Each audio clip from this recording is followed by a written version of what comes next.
because Gautam sir chose me and he gave me this character without even an audition.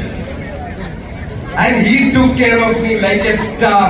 Ee roju kuda morning he called me, he spoke with me and he spoke with my amma. School lo kuda na amma ki na gurinchi pedda impact em dorkaledu. But sir called my amma and said he's a good actor. I got that award, dude.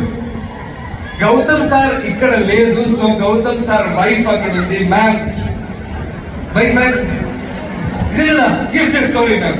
Ma'am, I should tell this to Gautam sir, but I am telling this to you.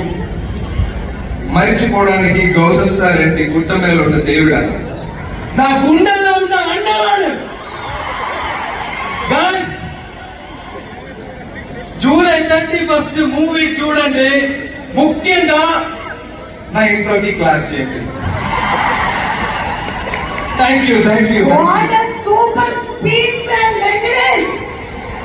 Kerala నుంచి వచ్చి ఈ రోజు ఇక్కడ టాలీవుడ్ కి మీకు welcome చెప్తున్నాము. Thank you so much. Looking forward to seeing you in theatres on July 31. Telugu ఇండస్ట్రీలో వచ్చాను, నన్ను బాగా చూడండి please. I want to be a star. I just want to be a star. That's all. Thank you. నాకు తెలిసి ఇలాంటి application ఇప్పటి వరకు ఏ యాక్టర్ పెట్టుకోలేదు. You are the first of its kind and I am sure you are going to stay very long time here. I am going to see you. Thank you so much.